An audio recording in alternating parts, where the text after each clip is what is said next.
All right. What up? What up? We are back. We are back in, Trudeau land, Canada. We were in New York from, Tuesday afternoon or whatever till Friday when we got home last night. We intended on doing a bunch of underdog drafts while we were there, but we were doing a bunch of stuff with underdog. We were going out at night. We were degenning our asses away in our hotel rooms doing our own drafts. So we are back today to do a Best Ball Mania 3 draft. As always, we got Spicy Hot in the background. Ghost drafting for us. He's got the draft queued up, but we haven't posted a video in a couple days, so I'm sure you guys got a lot of questions and all that kind of stuff. As people file in here, we'll definitely answer some of those for you while we're drafting. So, Underdog Fantasy, we got a Best Ball Mania 3 draft queued up right now. There's 2 spots available. If anybody in here wants to join it, they can go ahead and join Underdog Fantasy using the promo code FSE. You'll get 100% back on whatever you put in too. So if you put in $50 on the site, you'll get $100 total to play with. And as a thank you for using our code, you'll get our Dynasty and our redraft rankings manifestos for free as a thank you for doing that. So, Danny, I just talked for like a minute straight. You can talk now. Yeah, no, I just really appreciate Underdog for taking us out over to New York. Had a great time. Met a lot of great people over there. And yeah, I mean, Corey said it. We planned on, frequent live streams, recording some videos down there. But ultimately, I mean, our days were just packed with a bunch of fun stuff that we were doing over there with those boys. So big shout out because it was a fun weekend and our week. And you best believe that we queued a ton of slow drafts that we will be bringing forth to you guys in terms of, some pick updates, some rationales that we will be providing for the foreseeable future. But just fun getting that fixing. Yeah, for sure. So one person left in the draft. Again, a couple people in here so far. Hopefully some more file in. And then we'll have some shit going on here, and then we get to talk about these picks. The nice thing about us doing our own drafts, though, is that we're quite in tune with, where players are going and, what the optimal strategies are, because we got a lot of practice doing some fast drafts. We have like an absolutely sickening amount of slow drafts on the go right now. And Brian, first question in here. Are we punting on running back first this year and going wide receiver? If you're talking specifically on Underdog, I actually have noticed going wide receiver in the first couple rounds, going heavy on wide receivers, like two wide receivers in the first 3 rounds, has been a strategy I've been deploying a lot. Just because last year we noticed like the 3rd, 4th round of wide receivers was like really loaded with talent. This year, there's a lot more question marks in that area, and especially considering most of the good wide receivers going in that area don't have like stacking good quarterback options like Deontay Johnson and DJ Moore and DK Metcalf types. So for me, I've been going a lot of wide receiver in the first round or just wide receiver heavy in the first few rounds. What I noticed is that if you're picking at that like 9, 8, 9 spot and on, I really like going wide receiver, typically because we do see, as you guys will see in this draft, the wide receiver pool kind of dries up about the mid-3rd. But I mean, when you get the caveat of picking 2nd overall, I mean, Christian McCaffrey, if he's there, has to be that pick. Jonathan Taylor, Christian McCaffrey, whoever falls between them. And then ultimately here, we'll see what happens on that 2-3 turn, but probably more so leaning towards a wide receiver bend over there. Yeah, I think the best spot to pick in these underdog drafts, maybe even in just regular drafts as well, CMC, definitely the pick here, is going with like a top 3 pick here, because you get I think the honeypot of wide receiver talent is at that 2-3 turn area, because I mean, last year you were able to get great wide receivers like in the mid to late 3rd round. This year it seems like it kind of dries up before that point. So you want to have an early pick in the 1st round so you can, hammer a Deebo Samuel Tyreek turn or a Mike Evans, T Higgins turn or something like that. AJ Brown, like I would say, once Keenan Allen and AJ Brown are off the board, which are typically like some of the last guys to go in that area, it gets pretty ugly pretty quick at that position. Yep, agreed. Big Jared back from NYC. Yes, sir. We are back from NYC again. Currently ghost drafting behind with Spicy Hot. So big shout out for him. And again, we got that fix in. We got our own accounts in, ready to roll these last few days. So it'll be fun finally being able to actually click the draft button. Obviously not in Ontario. Yeah, well, we're still able to draft in Ontario. We just can't enter the contest in Ontario. Right. So when we were at LaGuardia yesterday, we were just fucking spamming drafts, entering all the slow drafts we could before we could get out of there. We're like, we ain't going to enter these in Ontario. So we burned through about $1,500 in slow drafts pretty much. Yeah. So the Astros sold. I hate our bullpen. True. I didn't know you were an Astros fan. I don't really follow baseball, to be honest. I know a bit about the Jays, and that's about it. So, I mean, when Judge walked up, when Stanton walked up, I knew who they were, but that's my extent of baseball knowledge.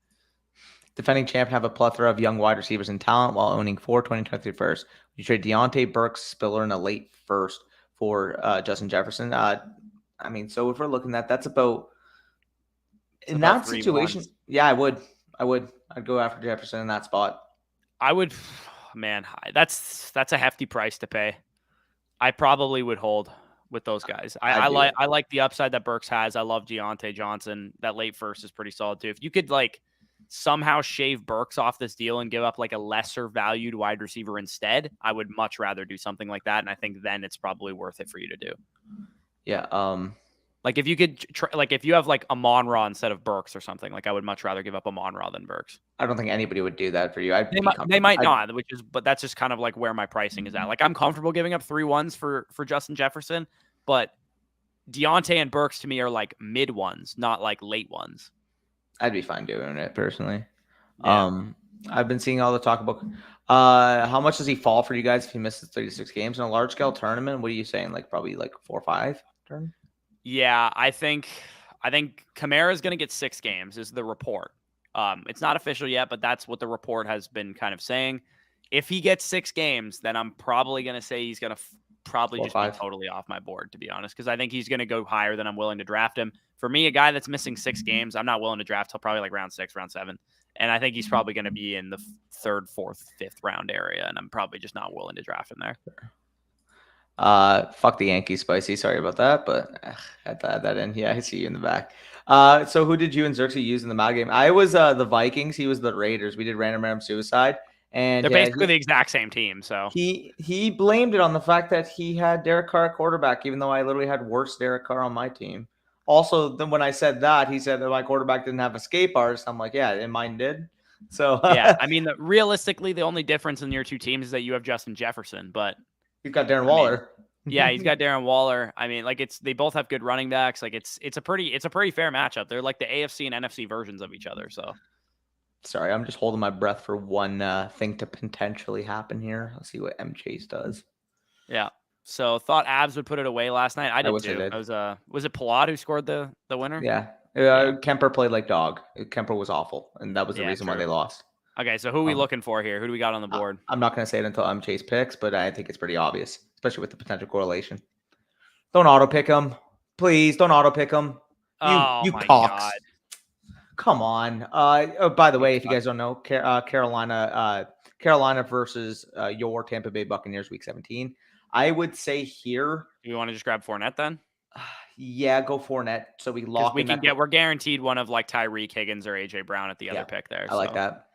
I like that a lot. Is it ever a good idea to sell your 2023 first right now to break away from the other teams? No. I would say if you're going to sell your first to try and contend, I would do it as close as humanly possible to the season or during the season to do it if you are dead set on doing that.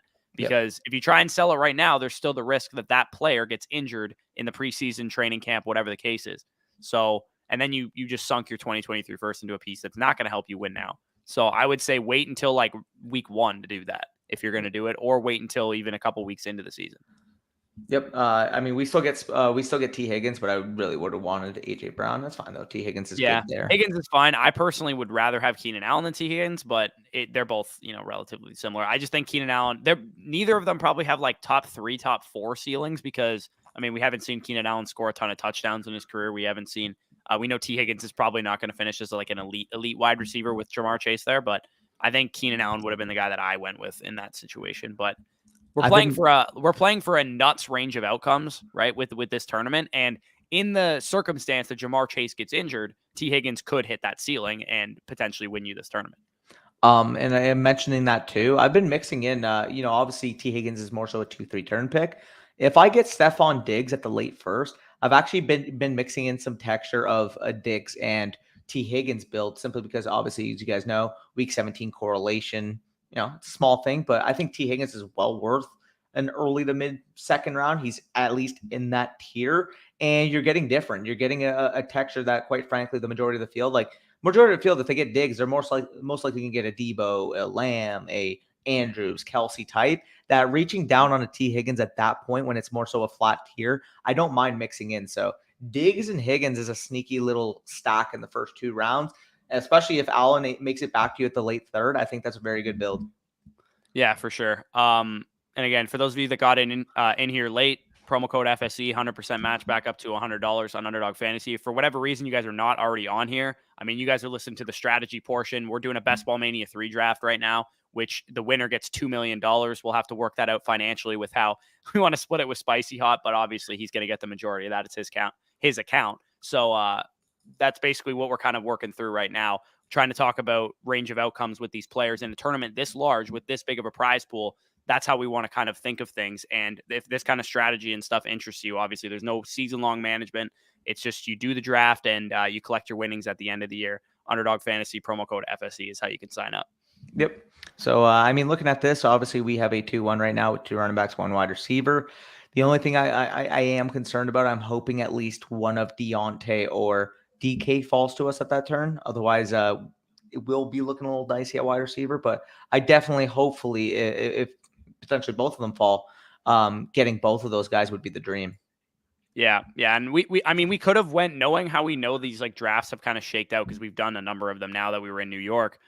We could have went with like Tyreek or something over Fournette at that turn, but the correlation between those 2 running backs is definitely intriguing, especially if both of those guys are able to stay healthy like the entire season. Then obviously both of them are going to be really, really, really good fantasy options. And if we have if this lineup makes it to the end of the thing and you got Fournette and Christian McCaffrey facing off against each other, and pretty much Carolina and Tampa Bay, every time they play each other, just like no defense gets played. So that'll definitely be an intriguing game at the end of the season.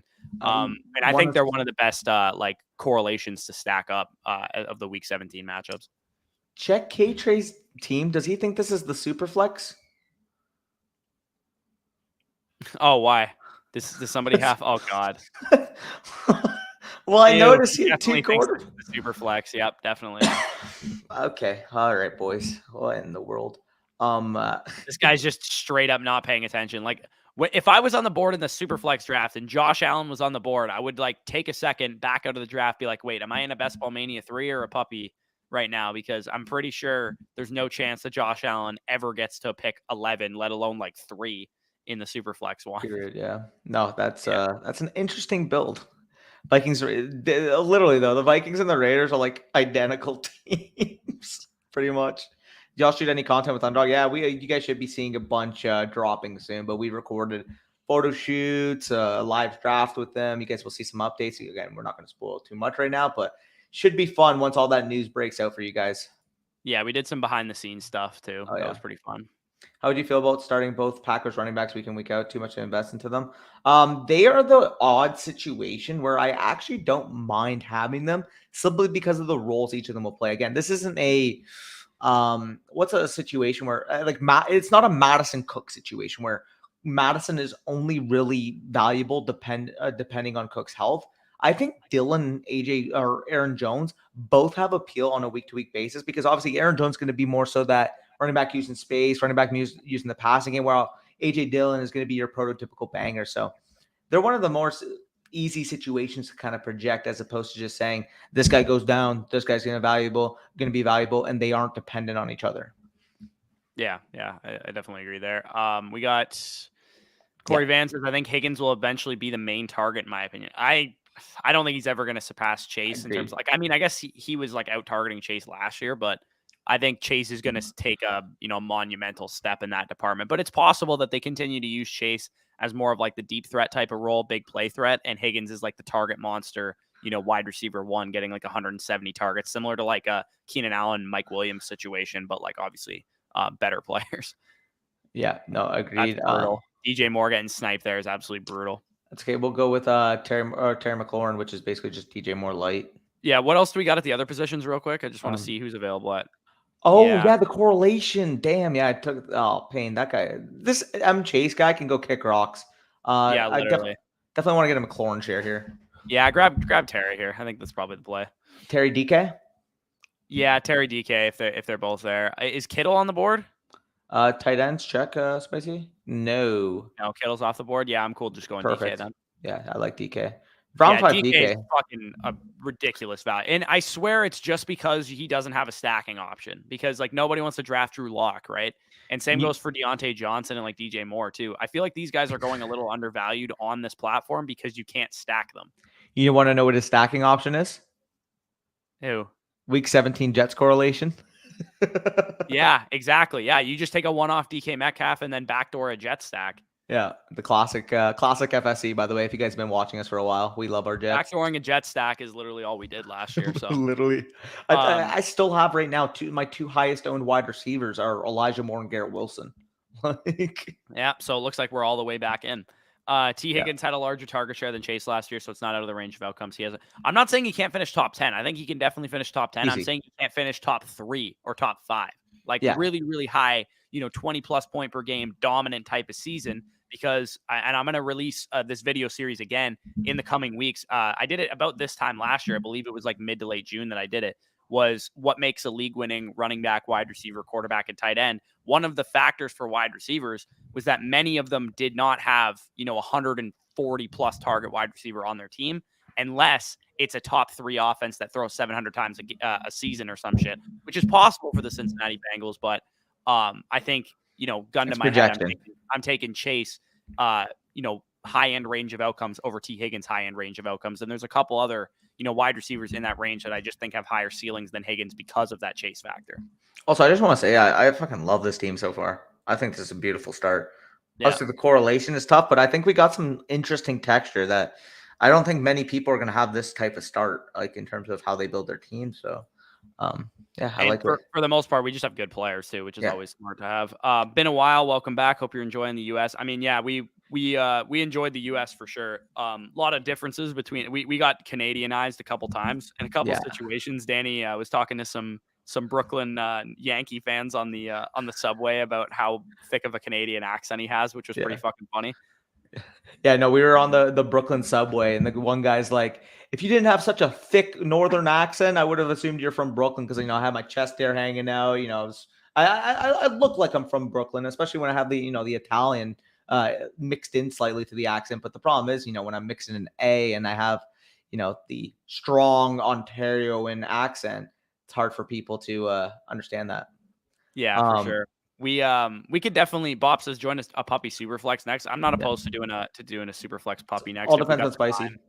Spicy. Yeah, if Spicy's got the time, I'm not opposed to it. If he only has like an hour or whatever, we can always run one at a later point in time. I was just gonna say again, like I don't know what Spicy's time is, but if we can't even do one today, we'll definitely do one soon, like 100%. Yeah, for sure. We'll definitely get some done before the tournament ends, because there's definitely a whole new wrinkle of strategy in that tournament, being that it is a Superflex Superflex format. Quarterbacks fly off, like 20 quarterbacks going in the first. Like, and it's hard when you're in that tournament. You got to decide, like, man, am I gonna like draft Zach Wilson, or am I going to draft like fucking these superstar running backs and wide receivers that have fallen down? And so Spicy got said we'll have to see how long this takes. So if this is under an hour or whatever, maybe we can run one. But I would say we'll probably just stick to the Best Ball Mania 3 today. But in the coming days, we'll definitely do a Superflex puppy for sure. Yep. We actually did a good amount. We're in a bunch of slow drafts as well right now from our time at New York. So Yeah, I only did like 2 fast draft Superflex puppies, but I'm in like, I don't know, 20, 30 Superflex puppy slows right now. Yep. What's up, boys? What's up, Brock? Yeah, Brock, it was funny because, Zerk went on Twitter after. He's like, yo, it was only halftime. Like, I would have smoked in the second half. It's like, I was up by 4 with ball at half. I'm just going to say it there.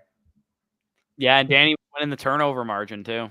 Oh, yeah, dude. The first play, he tested me on a double move post against cover 2 because he noticed it. Little did he know, though, I was tracking back with Eric Hendricks spotting that post, and I absolutely used that crap. So we're there all day. Bob wants desperately for you to use dark mode. He's mentioned it twice now. Bob, I love, again, I appreciate it, but I'm not a dark mode guy. I'm not a dark mode guy either. I like the light mode on Underdog as well. I don't know what it is. Maybe it's just like I started using light mode, so I'm used to it, but I guess I'm a nobody then. I don't know. I don't know. I like the light mode better for some reason. I like dark mode better for certain things. Like, you think it's weird that I use light mode for Discord or whatever, but we're on the clock now. So who I want? You know who I want? Do you want Adam Thielen, I'm assuming? Oh yeah. Oh yeah. Yeah. Let's see who do we got at a wide receiver also. I just want to see who else on the board Hopkins, here. Yeah, number of London. guys here. Nobody probably. Who's that on quarterback? Did any of the like elite quarterbacks fall down? Nobody really. Yeah, I'm cool going Thielen here. We get Brady on the wrap back, maybe. What's his ADP comparative to where we're at? So we're at the 70. Okay, we're gonna be at the 74th pick. He goes at the 80th. Yeah, let's just grab Brady. Fuck it. Yeah. If only Russell Gage was making it back. Russell Gage is not worth this high of a pick. No, to be honest. If he was the 8-9, I would have been fine with it. But yeah, he's going too high right now. I don't know. Do we want to grab Brady even though we don't have Evans or anything like that? Like, do we want to just stack up the touchdown production with those two guys? Yeah, I don't hate it. I mean, realistically here, because I mean, we would be losing on the top 3 receivers. I don't know. What do you think? I'm still cool going Brady, man. Like, you're getting all the touchdown production for the team with Fournette and Brady. The question I have: would you want to take Gage first and hope Brady falls back? I don't think he will. No, it's like a just 18 pick weight or whatever. So just take Brady because we still have week 17 correlation with him, McCaffrey, and then we could always load up on grab Braid or something later to get some kind of correlation with Brady. It would have been nice if Evans fell to us, but obviously M. Chase wasn't having it. Yeah, up by 4 and winning the turnover margin. That's not a safe lead, sadly, coming from a Colts fan. Facts. Feels like I'm staring at the sun. Where do you have Brady in a 6-point per passing touchdown? I mean, I have Brady at 6 and a 4-point per passing touchdown. I'm at 7. From a redraft perspective. In 6-point per passing touchdown, I would. Who do you rather have, Tom Brady or Jalen Hurts in a 6-point? Brady. Who'd you rather have, Tom Brady or Kyler Murray in a 6-point? Kyler. Okay, so the difference is really just he moves up above Jalen Hurts for you. So I have Hurts at 4, but I have Herbert at 5, and Brady and Herbert would both move up ahead of Hurts probably in a 6-point per passing touchdown format. Yeah, people are drafting Gage. Yeah, no, exactly. Even if he was like, even if Godwin wasn't coming back at some point, like Russell Gage, like I was expecting Russell Gage to be like a 9th, 10th round pick, like a guy who was going to be a good value for the production he'd give you. But like we're drafting him right now at like where he's probably going to be, which is like a mid wide receiver 3, high end wide receiver 2 at best. That's probably his ceiling, I think, even in the offense that he plays in.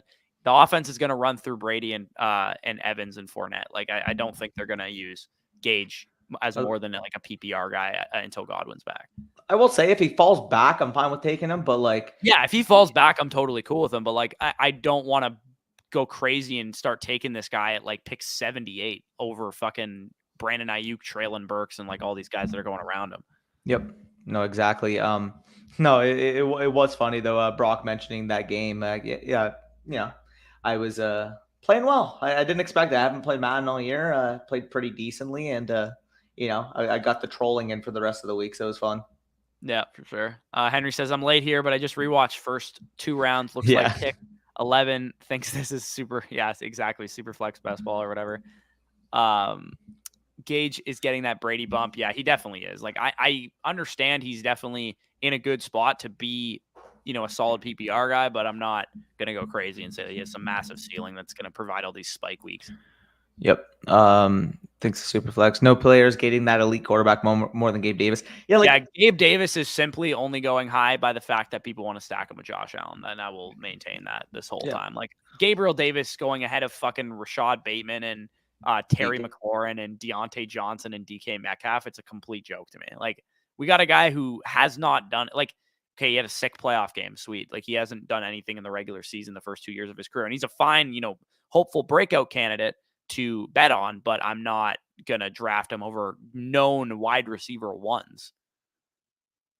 Yeah. Okay. Danny's adjusting something here. They're drafting Gage because Brady supposedly requested him to come to Tampa. I mean, yeah, Brady has a bit of input with the front office, and Russell Gage might be a guy that he was interested in. And he's, like I said, he's kind of like a slot receiver. Maybe he's the Julian Edelman narrative or whatever is what's everyone buying into, but I'm not going to rank him higher than like wide receiver 30 something probably.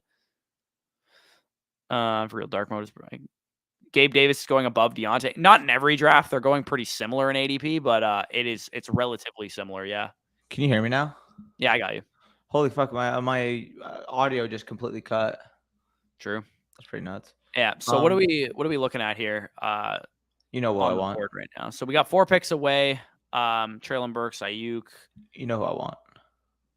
What, you want Prescott? No, we have quarterback. You want Ayuk? Yeah. Yeah. Or there's one other option that I'd be What do fine we with. got at tight end, Spicy? Do we have anything good at tight end yet? Yeah. We could go Goddard maybe. We could go Goddard. I'm thinking it's okay. So right off the bat, we might have to prioritize the correlation over Ayuk here. I wouldn't mind going Lockett. Okay, Lockett. The correlation with Metcalf, you mean? Or Yeah. like if we backdoor the Jets kind of thing? Metcalf and then maybe backdoor Garrett Wilson, Zach Wilson stack or something like that. Well, I was questioning here. Do you want to go with Lockett and Garrett Wilson on this turn? How far down is Wilson? He's not much farther down, right? He is. Where is he? Is he gone? Did someone take him He's already? definitely gone. Go back to the early 8th round. That's probably where he went. Wow. That's crazy. Yeah, he just went 89. What's his ADP? Because it's like 105, I want to say. That had to have been a 15-pick reach. Yeah, 14 picks. Yeah. Just based off texture, I knew right away it was a little bit of a reach. All right, so Lockett. I'm cool still going Lockett here for sure. Yep. Okay, I like Lockett here. Lockett and Goddard maybe, just so we can keep this a 2 tight end build. Yeah, I'm cool with that. Yeah, let's go Lockett. Lockett first, and we should be able to get Goddard at the second pick. Yeah. Though hopefully GME doesn't go crazy here. What's his team look like, GME? Yeah, so it's possible he does take Goddard, but that's the thing I'm worried about. He doesn't have any correlation. Oh, he does have correlation with AJ Brown. He could. Well, Hurts is off the board already, so I don't know if he's just gonna like stack him up, even just having AJ Brown. He could backdoor a Winston as his quarterback too. That's the only concern I have. Yeah. I don't know. We'll see what he does. He went with Lance. Okay. I'm not like I get the week 17 correlation thing, and you want to set it up like a DFS lineup in week 17, but I think people go a little far with it sometimes. Like I'll do it if it's possible, but like I'm not gonna like force a Winston as my QB2 when like the Trey Lance falling at value below ADP there for this guy. I'd be just fine doing what he just did. Though the same bye week. Yeah, that's true. All right, that he just fucking sniped us. Sweet. Okay. Hunt. I'm cool going Sky or Hunt. Yeah. The reason why I would say Hunt again, you're gonna cringe because we were just talking about it, but Commanders versus Browns week 17. Let's grab Hunt. Okay. Could backdoor a Carson Wentz at quarterback too, because we don't need more than 2 quarterbacks in this build. Yeah. Not bad. They shouldn't be similar at all. Deontay's reception perception. Yeah, he was fucking phenomenal. Dude, he was dominant. Josh Gordon last round, no balls. Maybe. Danny, when you get a chance, give me your opinion on my best ball team in your league. Yeah, league. Have you guys finished the draft yet? Yeah. Oh, dude, I just went straight auto pick mode for the last 5 rounds. Just so did I in ours. We were finishing the last 8 rounds that I did it for. Well, dude, we were finishing the draft when we were in Brooklyn. It's like I'm not gonna be looking at sleeper when I'm in Brooklyn. Yeah, no, I just set my queue and auto drafted the last 6 or 7 rounds, I think. That's fair. Overall, let's peek the team quick because I really like what we structured thus far. So Brady, McCaffrey, Fournette, Hunt. I think that's a perfect type of core to have there. Higgins, McLaurin, Metcalf, Thielen. Yeah, dude, I love this team. Yeah, the one thing I don't like is that we have a lot invested in the Seahawks shitty ass offense, but we could also, do we want to try and get gutty here and predict the starting quarterback of the Seahawks with this build? Mayfield. Do we want to grab Baker or Jimmy G or something like that? I don't hate it. Because some inside information. We were on the trip with Eric Crocker, who is the Locked on 49ers host, and he gave us some insight that he thinks Jimmy Garoppolo is going to get cut.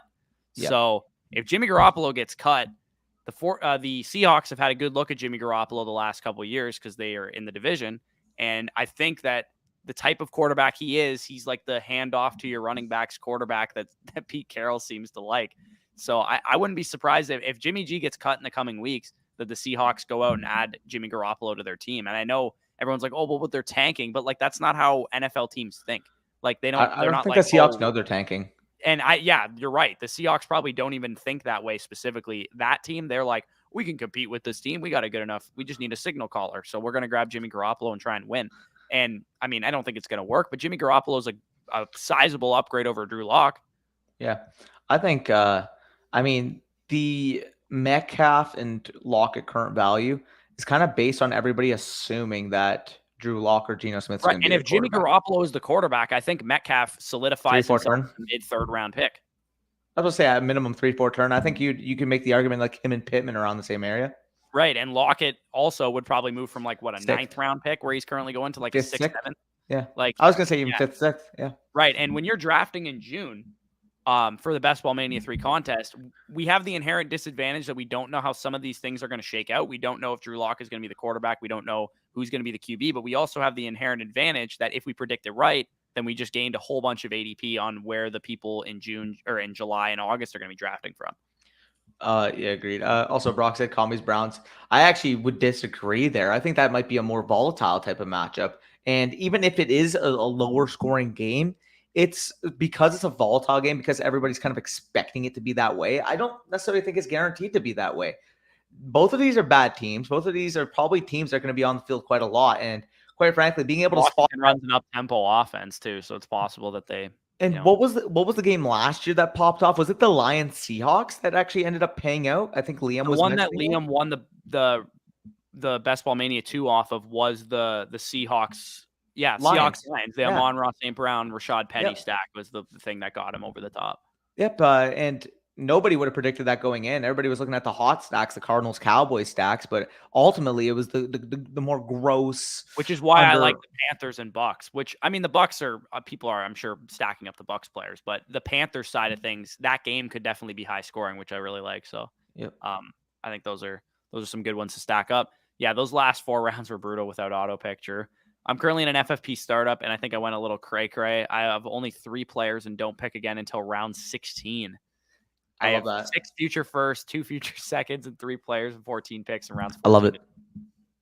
I mean, it all depends what your your foundation looks like. What are those 3 players? Like, do you have like Pitts, Jefferson, Chase, or some That's shit? The caveat.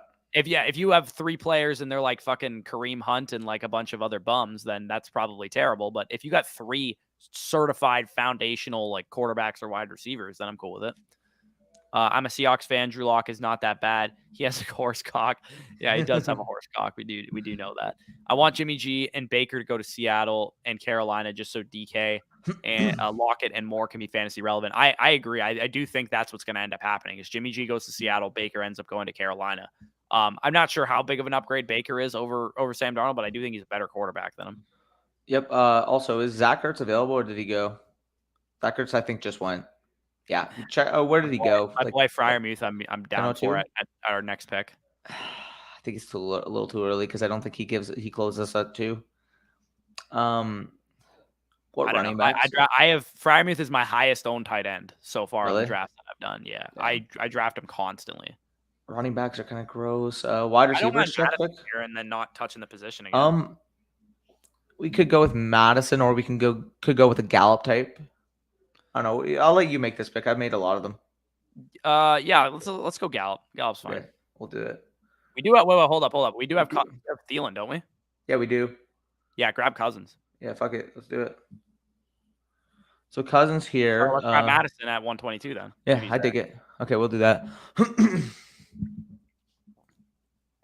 The backdoor Vikings stat. 16 to 20. So he has Pitts, Waddle, and Metcalf in a tight end premium as his 3 players, and then building around the rest of those picks and shit. Yeah, I'm definitely cool with those 3 dudes. Yeah, for sure. Definitely. Would you try and send Hollywood in a 2023 second for DK trying to contend? Yeah, I'm cool giving that up for Metcalf. Rock with lock. Seahawks are going to be a good. Wilson was the Jesus. Facts. I don't know. The Panthers O-line could also be so utterly dominated by the that is very true as well. It could be so utterly dominated by the Bucks front that they check down to Christian McCaffrey 20 times. Yeah. Pitts, Waddle, Metcalf. I traded 505, 509, 705, and 10 to acquire Pitts. Oof, okay. That's a lot. I mean, that's not 3 firsts of value, honestly. Yeah, I mean, you're probably getting like first type players, mid-first type players at the 505, 509. Madison. Yeah, Madison, 100%. Yeah, I like that. For the 4 weeks where Darnold looked average from last year, Moore was going off. Baker's no, exactly. Yeah, dude. DJ Moore is, I think DJ Moore could much better be the breakout like star that Deebo Samuel was this year. If he just needs like fucking decent quarterback play, and I don't know where he's going to get it from. But if Jimmy Garoppolo went to the Panthers, DJ Moore would be a second-round pick. Yep. No, 100%. I mean, at minimum, early third, like AJ Brown area. He'd be in AJ Brown, Keenan Allen, Higgins. Tyreek Hill, T. Higgins, Jalen Waddle area at minimum. Like, I would rather have DJ Moore than Jalen Waddle. I'd rather have him than T. Higgins in that situation, that Jimmy G's his quarterback. It'd be a real conversation between like him and AJ Brown and Keenan Allen for me. Yep, agreed.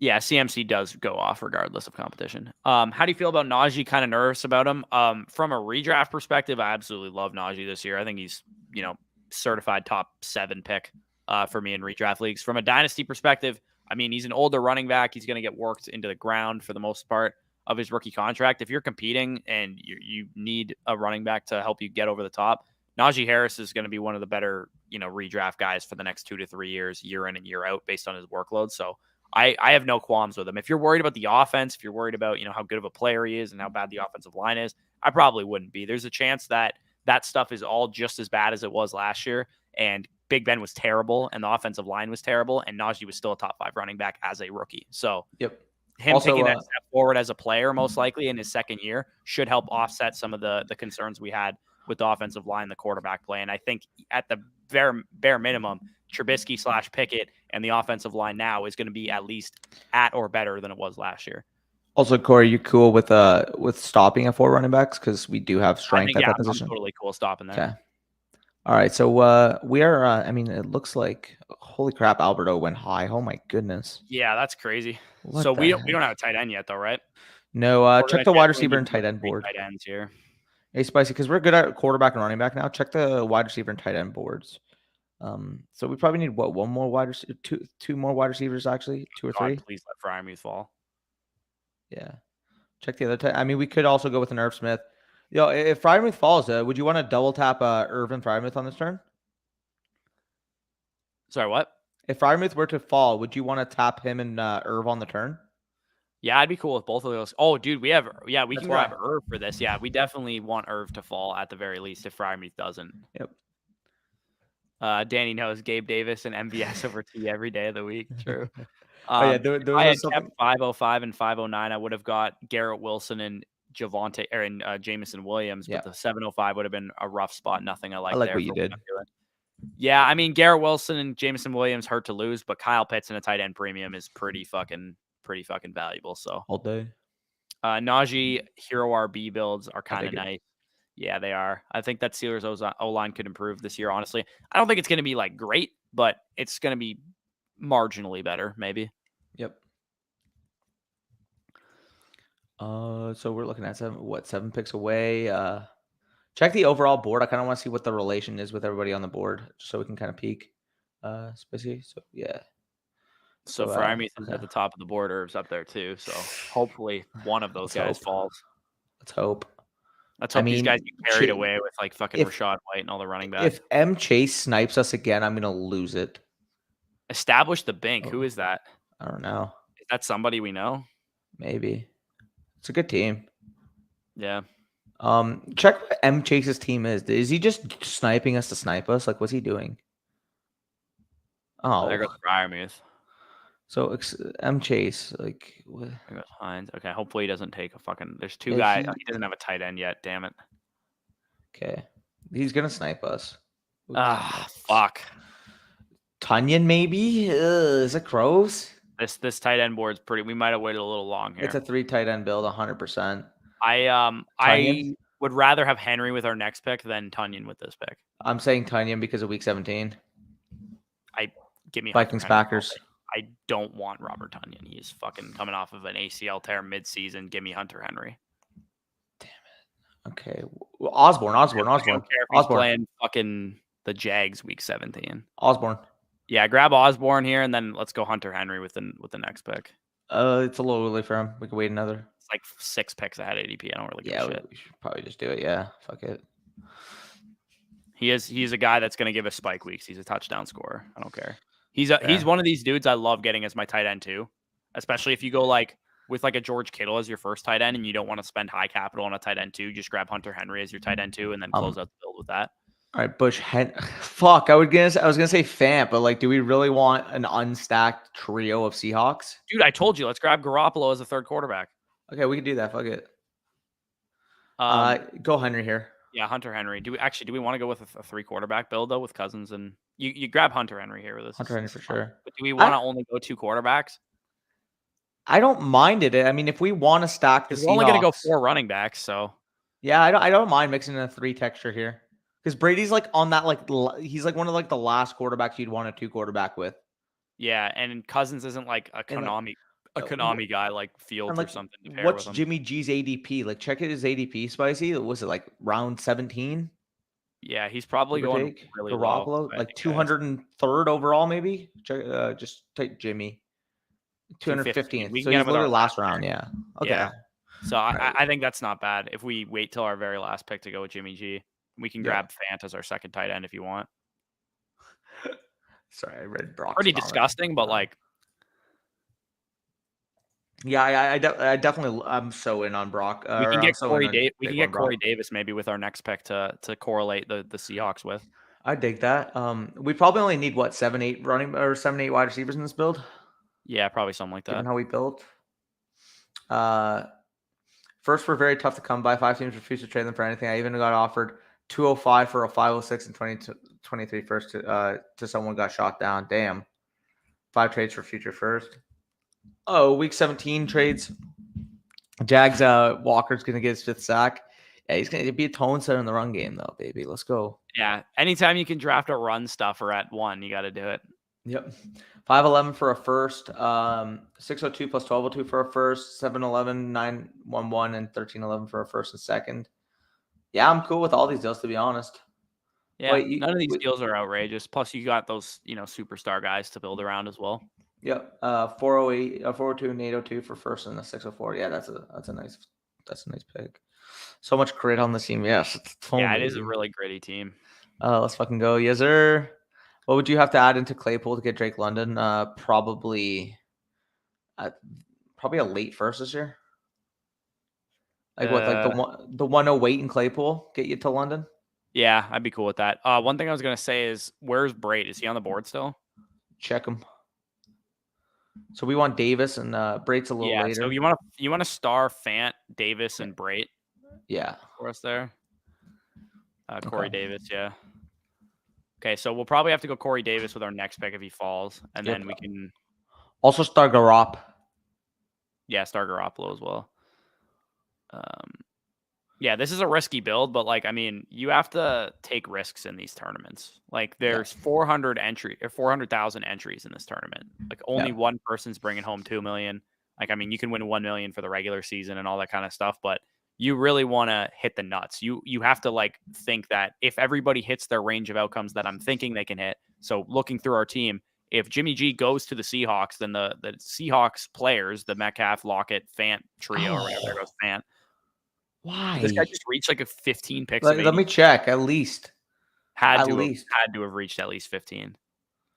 What 10. A loser. Yeah. Okay. You Pitts, bro. Like, what are you doing? Your team's garbage. That's not. Probably not the worst thing in the world that we don't have 3 Seattle Seahawks to rely on. There goes fucking Corey Davis. Dude. How bad is his team? Show me Sangster's team. Just I'll dunk on him a little bit. Is that his team? Oh yeah, that's garbage. That's atrocious. Juju and Russell Gage. Anytime you can build your wide receiver core around those guys. Oh baby, let's go. Yeah, that's a 101. So what's the top of the board here? Do we want to go with like a Robbie Anderson or a David Bell or something like that? Should we take a 5th running back? We could go with Gus Edwards maybe. Go up. Oh, we got Njoku on the board still. We could go Njoku. I would say definitely mix an Njoku here for spike potential. Yeah. I think we could, if we build out Njoku. Dude, what's up? Njoku correlates with the Commanders and correlates with Hunt. Right. Yeah, it does. Perfect. Yeah. Okay, we dig that. Okay, so we grab Njoku here. And Wentz is gone, by the way, right? Carson Wentz is gone. Let me just peek quick. Quarterbacks. Carson Wentz is gone. No, Carson Wentz is. We could make. Piece of shit. Dude, M. Chase, you are actually a cuckold. Yeah, this guy is a fucking huge cuck. Yeah, get right. All right. That hurt. Okay, so we'll grab Brait with our next pick. Let's grab like maybe David Bell here. Get another Go Cleveland Brown Brait here. first, just because this guy's got one tight end, and then we'll take whatever receiver falls. I All would right, say. yeah, sure. I was gonna say get David Bell for the Browns correlation that we didn't get in Njoku. Well, because he has 6 wide receivers from a game theory perspective, where it's more likely Bell falls at ADP than Brait falls, considering that tight ends are more likely to get reached on. So we just gotta hope he doesn't go Bell here.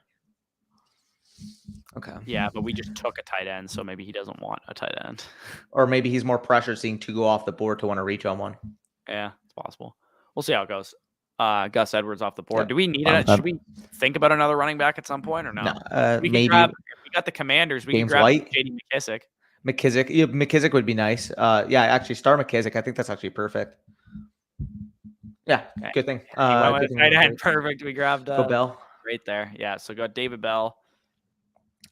So we have what, 3 picks left? Yeah, I believe so. So we have 3 picks left. We'd want McKissick with one of them. We'd want Garoppolo or Wentz with one. Actually, go with Wentz with one, I would say. I would say probably Wentz because I mean Wentz can make that more volatile. I would say than Jimmy would if we're looking for a spike week. Right, but like we're trying to make as few bets as possible, right? So the way to if Metcalf and Lockett hit, it's probably because they got a better quarterback. That's and fair. If Jimmy is part of that bet, it's one less bet we'd have to make. So all we need for that to go well is Jimmy to go to the Panthers. Jimmy to go to the Seahawks. On the counter to that, though, they could both hit, but because of target concentration, like the quarterback might not do well. Like he might throw for 250 and 2 touchdowns, even if those guys hit. Yeah, I know. Jimmy G being on the Seahawks is not necessarily like we're only looking probably for a couple of weeks here and there out of him. It's just the fact that it's one less bet you have to hit on. We already kind of made the bet on the Commanders, though, especially if we go with McKissick and Wentz, or if we go with McKissick, because we'll already have the Hunt, we'll already have the Bell, and we'll already have the McLaurin. So we're already betting on that game to be high. It doesn't matter to me. I'm just saying, like, no, I agree. Bets you have to make on the Seahawks players if we have Garoppolo also, because if Garoppolo goes there, then the differentiation of where we got Metcalf, Lockett, and Garoppolo stacked will be totally unique to where anybody else will have it once Garoppolo goes there, if it happens. And I will say either of them like fit the texture of this team, so I'm down with either of them. I think McKissick would have to be the first pick out of all of them, and we'll see whatever. We'll take McKissick first for sure. So we probably also need one more wide receiver. Yeah, I'm cool going 7 right now, or something like that. Wanda's still there. Wow. Yeah. So do you want to go? Wandale goes really low. I keep fucking. Maybe a Robinson, McKissick, and then see whichever of those quarterbacks falls back, maybe? Yeah, do you want to risk that? Brock says here, if you don't want to take risks, do normal $3 leagues. Yeah, if you guys don't want to, if you sign up on Underdog using promo code FSE, like I kind of teased already, and you want to just do $3 drafts, they can be really like decent, like return on investment if you guys do them. The only problem is if you hit the nuts on a league, you're winning like $30 and you could have, won, tens of thousands or millions potentially if you have a really good team. So I love just doing these tournaments and trying to hit big. I think Baker has a bigger chance to go to Seattle than Garoppolo. Yeah, it's definitely possible. The one thing I just thought of, Danny, because it just reminded me because of the big tournaments. You know how DraftKings does the 555, the week 1 Millie Maker as like really cheap. If we do, off camera what we were talking about for week 1, we'll be able to enter that because we won't be in Ontario. That's fair. That's a little incentive. Anyways, I think Baker has a bigger chance to go to Seattle than Garoppolo. I think Baker and the Panthers is the thing that's going to end up happening. I think the Seahawks are going to be content to sit with Drew Lock unless Garoppolo becomes available. Can you show me Mac Diamara's team? I want to see how much value he got on Wilson there. At least like 15 picks. Yeah, 15 picks. Okay. Which is wild. But I will say he also reached 25 picks on Watson, so that makes it moot. I mean, it's getting some Watson exposure isn't the worst thing in the world. 25 picks ahead of ADP is awful, though. Yeah, no, you got to get him low, not high. Fuck, we got sniped on McKissick. Brian Robinson still fits the texture here if we're betting on the offense that week. Yeah. Other than Breece and Kenneth Walker, which rookie running back do you think has the best long-term value for Dynasty? Biasly, I would say Rachaad White probably does. Because if he hits, like I'm not the biggest Rachaad White guy. I wasn't the biggest Rachaad White guy in the draft process, but he should be, in a situation where if he's able to command a workload and handle a workload, he's got the best receiving upside of any of those guys. Isaiah Spiller probably has a good long-term appeal as well. We should end this off at 4 running backs because we could go Logan Thomas. We could go Logan Thomas. Is Logan Thomas available? Yeah. Do we have 3 tight ends already, or we still need one? 2. We have 2 tight ends. Yeah, I'm cool going Logan Thomas here. Go Logan Thomas and then Wentz maybe. Yeah, because these wide receivers kind of are on a flat tier now. Yeah. Then are we going to grab a wide receiver with our last pick then? Yeah, that's what I'm thinking. Or we can go with AJ Green first and hope one of those quarterbacks falls. I'm cool just doing that. To be honest, I think AJ Green's probably gonna be better than any of the wide receivers we're gonna get. Okay, can I mention too? Why am I an AJ Green guy this year? Yeah, dude, we went from like in 2020. If you guys were following our channel, because AJ Green was going like the 6th round back then, we were like so beyond out on AJ Green that year that like I think AJ Green, I developed a hatred for him as a human being. And then he started going. He was good value last year, and now he's good value again. So they like overcorrected big time on him, but if we're gonna mention it, right? In general, with AJ Green, how much earlier is Rondale going before him now in drafts? Probably a lot higher than he should be. Search Rondale. No, you could just search him in the toolbar, and I'll show you. It'll take you right to him. I want to see what his ADP is comparatively to AJ Green. Rondale, he's a 119 overall pick. AJ Green's at the 187. He goes that high? Yeah. Yeah, that's insane. He goes. Dude, I would rather have Wan'Dale Robinson than him straight up. Yeah, I don't get it. Robust cringe. RB, yeah, gross. 12-team, 1 quarterback dynasty. Josh Allen, ETN, Walker, Chase, Jefferson, DJ Moore, Bateman, Pitts with 3 1s. Package picks to upgrade running backs and compete with house money, or win it all in 2023. I'm cool just sitting pat with what you got. Sit back, there. Yeah. Sit back. Stop shitting on my Seahawks. Sorry, they're gonna be a bad team this year, but I think they're gonna do something dumb and go out and get Garoppolo instead of tanking. Brock, speaking of too. Facts. Counter, Carson Wentz is bad. Yeah, Carson Wentz is bad, and Jimmy Garoppolo is a better quarterback. So counter to that, if the market is assuming he is bad, that means it's probably a good bet to make based off actual texture of people who are going to be taking him at certain ADP. Plus, even bad Carson Wentz last year had spike weeks. Exactly. And he's also RB3, so we only need a couple spike weeks out of him, probably. Akers or Hall is an RB3 option. If this is redraft, I'll take Akers. If this is dynasty, it's Hall, not close for me. Also, Carson Wentz being bad, the fact that we advanced Carson Wentz and in week 17 he has a blow-up game against the Browns, that would be a very different texture that not a lot of people would have. Mm-hmm. I think B-Rob may have some long-term value in dynasty as well. Yeah, I mean, B-Rob's also like in a retirement home already because he's like 23 and a half years old. But so is Rachaad White though. So for what it's worth, Taysom Hill, baby. I'd be also remiss if I didn't mention Tyler Algier because he has a chance to establish himself this year. And if he can be a good running back, then we could have an Elijah Mitchell, James Robinson situation on our hands. Taysom Hill, baby. Let's go. Kyron Williams in Dynasty grabbed him as a free agent with the thoughts. I mean, if you get him as a free agent, I'm cool with him. But like, I'm probably not going to spend anything higher than a 4th rounder on him. Yep. Yeah, we're not drafting Josh Gordon. Yeah, Carson did have 400 a week against. Yeah, like he'll just do that randomly. Where like people, I swear to God, Carson Wentz is like the one quarterback in the league where people like question whether he's good or not, like every other week. Again, like right. For the most part, he's bad, but like then you'll see a talk show where like he'll go off and have like 25 touchdowns and like 5 picks at the beginning of the year, and everybody's like, "Oh, is he like a low key top 10 quarterback?" Dude, he was actually like half decent to begin the year from a fantasy perspective last year. The other thing too, I remember with Carson Wentz is like the last like 2 seasons he's played in the NFL, like his team like did not want him, and it seems like Washington's kind of like rallying behind him, which is weird. But like maybe that like because he's kind of like a snowflake, so maybe that gives him some confidence and he plays a little bit better as a result. Again, we're looking for 1 percentile or 99th percentile range of outcomes with Carson Wentz. And is he ever going to become a great quarterback? Probably not. But could he have like 7 good games this year that help us out? Sure. Yes, we got him. Let's go. Give me Carson. Yeah, that was a risky fade. Hey, what did we get him comparatively to ADP? We got him way like deeper 15 now. 15 picks after, 14 picks after, something like that. This is a good team, man. That's a good team. I like this team.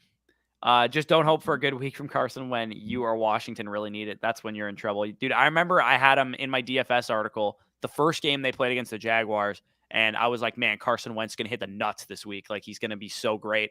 He's going to be so under-owned, and I'm going to have so much of him, and he fucking shit the bed in that game. Can we also talk about the fact, right? Game theory too, knowing Carson Wentz. This is week 17 Carson Wentz that we're getting. If it was week 18, no shot we touch him because that's playoffs on the line. Week 17, give that false hope. Fan base like, oh, could we make the playoffs? And then he'll let them down week 18. But week 17, he might have a good game. Who knows? Facts. What do you guys think of Kenny G, really? Any realistic value in looking to trade him or worth just hanging on to at this point to see if Daniel... So if you have Kenny Golladay, I would just hold him. But if you're looking to buy him, I think he's a decent buy in Dynasty right now for contending teams because you can probably get him for like a mid to late second rounder in this year's draft. And honestly, like, I'm cool. If you have like the 210 and you're like, the board's fucking gross, just send it for Kenny Golladay. I'm cool with that. Yep. Also, look at the team quickly because this is like low-key a dominant team. Yeah. So let's actually go over the build of this team here. So we went with a 3 quarterback build, which may be a little questionable because we got Tom Brady and Kirk Cousins, who I would consider both like top 12, top 15 quarterbacks this year. But adding in Carson Wentz, we're really just looking for the week 17 nuts with him and a couple other games here. Plus, when you have 2 quarterbacks and neither of them are Konami, then maybe you need a third quarterback if one of them is not like Herbert or like Mahomes or something like that. So I don't mind that. We went a little thin at running back, but obviously with the running back position, the biggest mistake people make in these drafts is that they try and cover their own asses at running back. With running back, the reason like hyper fragile and zero RB and all these like builds are popular is because they've been successful in these tournaments and best ball win rates. So if Christian McCaffrey stays healthy, obviously big if, but if it happens, he's going to give us like 90% of our weeks at our RB1 slot. And same goes for Leonard Fournette. Most of those guys are going to give us the majority of those weeks. And if we get 6 games of Nick Chubb being out, Kareem Hunt will give us some weeks. If we get, 5 games of Dalvin Cook being out, then Madison will give us some of those weeks as well. Yep, exactly. And the wide receivers, I mean, we don't we have, I wouldn't say we don't have, or we have a single wide receiver with like top 3 overall ceiling, but we do have week to week volatility at that position. Like T. Higgins, maybe he doesn't finish as a top 3 wide receiver, but he still has 210 yards and 2 touchdowns on a week-to-week basis in his range of outcomes. Same thing with a guy like Metcalf, Terry McLaurin, Adam Thielen's like a classic 2-touchdown guy that he can have a game like that. Adam Thielen, I think, is like one of the more misappropriated prices on the market right now because especially in best ball for a guy that scores a lot of touchdowns. Okay, well, let's talk about it from last year too, because I can see this right now, but I believe he had 95 targets, and I'm just gonna search it. He was a legitimate like 9-10 target per game receiver last year, shown ability to score pretty much a touchdown per game these last few years, and we've already heard rumblings from the Vikings that they want to throw more and they want to run more plays. Brock said Brandon Cooks, DK, or who did he say was Brandon Cooks? I can't remember who he said it was, but Adam Thielen is Brandon Cooks. That's who I think. Like from last year. He's better, but like straight up. What we had with Brandon Cooks last year, where we're like, we probably overthought Brandon Cooks a little bit. Adam Thielen is Brandon Cooks this year. He has a good target share and a good offense, scoring a lot of touchdown potential, and he's going in like the 7th round after like guys that we don't even know if they're good players or not. Okay, so he was basically hurt in weeks 16 and 13, 8 and 37% snap share in both those games. 5 targets in those games. If you take out those 2 games, in the other 11 games he played, he commanded 90 targets and he scored 10 touchdowns. Yeah. So, you're getting that in the 6th, 7th round. Yes, the risk is there that he was hurt and he is an older player. But if this offense is better, if this offense is an average to above average pace offense, average to above average neutral pass rate offense, which is all the rumblings we're hearing right now, like, again, it's less likely because Jefferson's going to command, 180, 190 targets this year. But could Adam Thielen go out, command 130, 35 targets and be a top 12 wide receiver at worst? It's in that scenario? Definitely possible. And we have an interesting Vikings build because we have Thielen and Osborne, but we don't have Jefferson or Cook, and we have Madison too. So if they have some injuries or towards the end of the season, maybe if we can advance a team like this and Jefferson misses like the final 5 games of the year and Cook misses the final 5 games of the year, then we might have like a Vikings team playing from behind, trying to keep their playoff hopes alive or some shit. with Adam Thielen, KJ Osborne, Alexander Madison being the beneficiaries, which again, we're looking for those like hit the nuts range of outcomes with these kind of tournaments. Not to mention, hypothetically, you're looking at that week 17. Obviously, you don't want to project too far forward, but we're looking at week 17. I mean, a lot can change, but we know that Vikings Packers is going to be a high scoring game because it's always been a high scoring game for the most part. We know that if he's healthy, Jair Alexander is going to see the majority of his time on a Jefferson. So Right. we're betting on those ancillary pieces in that Vikings offense and what should be a relatively high scoring game on both ends. So getting that, I mean, people might say, Jefferson did have a hard time producing against the Packers last year, though. He did have a monster game against them. Was it against Jair? I don't know if Jair. I think Jair might have been hurt. Like, yeah, still, I remember driving home from Buffalo. Let's paint the picture. The Colts Buffalo game. I had Jonathan Taylor and Justin Jefferson in one of my DFS lineups, and they went berserk. Yeah, dude. And I mean, we're mentioning it. Cardinals play the Falcons. So I mean, AJ Green. Hopkins can be back at that point. So, I mean, then again, AJ Terrell isn't really a shadow type of guy. So we'll see how they use him. But either way, the fucking Falcons defense sucks. So I don't really worry about one corner trying to take away all those weapons on the Cardinals. I mean, I don't mind that.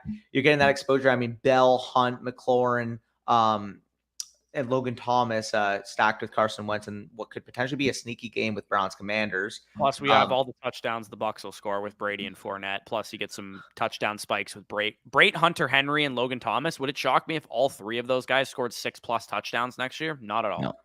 Are we talking about potentially owning 70% of the Seahawks passing production with Lockett and Metcalf? Probably, but like, I mean, is that a flex? I mean, not really, but like at the same time, it's like they're good players, man. Like Drew Lock is not a good quarterback. Baker Mayfield's not that good of a quarterback. Jimmy Garoppolo's a fine quarterback. Whichever one of those guys starts for the Seahawks this year, DK Metcalf is going to have spike weeks. Tyler Lockett is an easy target to get the ball to. So at the bare minimum, they should be able to carry themselves on their own ability to some degree. They're not going to be top 5 wide receivers this year, but they should have some spike weeks here and there. So. Let's close out the stream here. We're over an hour. Probably don't have time to do a super flex puppy. We'll do one on a different day, maybe like midweek or something like that. Next week we'll get one going before it fills up. But again, if you guys enjoyed this video, if you want to check out the platform Underdog Fantasy using the promo code FSE, you get 100% back on whatever you put in. So if you put in $50 on the site, you get $100 to play with. That's 4 entries into the contest that we just played. Best Ball Mania 3, 400K entrance. $2 million to first, $1 million to second, $500K to third, $1 million to the regular season champion as well. A ton of money up for grabs. If you guys want to get in on that, again, promo code FSE will get you that. And you'll also get our dynasty rankings and our redraft rankings, which will be dropping in the coming days for free. So we plan on dropping our redraft rankings before, but we promise they will be out before July at the very least. So definitely check those out. Answer past couple questions here, and then we'll get out of here. Brian says, are you guys worried about Jefferson's dynasty value? Absolutely not. I don't care who's playing quarterback for Justin Jefferson. And it's a long shot that Kirk retires anytime soon, let alone that Kellen Mond is the quarterback that steps in, because I don't think I've ever seen a quarterback get trashed so much by his coach as much as Kellen Mond. I think if Kirk were to retire or be on a different team, they'd probably just go and draft a guy or something like that, go out and get a veteran. I'm not worried about Justin Jefferson whatsoever. Not at all. From a dynasty perspective. I thought DJ Moore was Brandon Cooks. Yeah, right. So I think Adam Thielen is this year's Brandon Cooks is where I would be at. With that, with more touchdown upside, also mentioning on a better offense too. Yeah, mentioning Adam Thielen for the record. I don't know what his points per game was at, but he finished as a top 28 PPR wide receiver in 11 full games, 13 total games, and he's going as the wide receiver 35 right now. Yeah. We do this thing with Adam Thielen every year where he's like, well, he's aging. He's, a touchdown or bust guy. It's like, well, I mean, he's got a better offense. Good at football. This year. They're going to throw the ball quite a bit. There's not a whole lot that's changed about Adam Thielen outside of the fact that he could still get injured because he's a bit of an aging player. But at the price discount you're getting him at, I'm cool taking that risk. It was like 2 years ago, we were really in on Will Fuller when he was like a 7th, 8th round pick for the Texans because that price or that injury discount was baked into his price, which is what you're getting with Adam Thielen. No, exactly. And that was the year Will Fuller was a top 10 wide receiver before he got suspended. Yep. Just in terms of more being good. Yeah, no, it makes sense. Raiders and Vikings could both be good offense, bad defense. Yeah, no, exactly. Yeah, exactly. I can see that. I want to trade Howell and Ritter. What should I ask for? Future capital, like if you can. Yeah, I don't think you're going to get much for those guys. Agreed. You'd be lucky. You'd be absolutely lucky to get a second-round pick. If you I add think both that's a those one guys quarterback. together, if you put both those guys together, you'd be lucky to get a second-round pick. I think he's in a 1 quarterback as well. Yeah, and a 1 quarterback, yeah, you'd be Good luck. praying for it too. Second best wide receiver in football. He's 23. He's the easiest smash pick and I think he's the best receiver in the league. Better than Adams? Yeah, I do. When we account for age too, like it's, yeah. I don't hate it. Anyways, really we're going to head out of here again. Thank you guys for joining us on this beautiful Saturday. We will have dynasty decisions for you guys tomorrow. We'll have another dynasty decisions for you guys on Monday. Next week, we're going to be running through some, I might try and get the first video out of the what makes a league winning blank position next week at some point. So stay tuned for that solo video. We'll also have a number of other things coming at you as well. So yeah, appreciate you guys joining us. Peace out. We'll talk to you soon.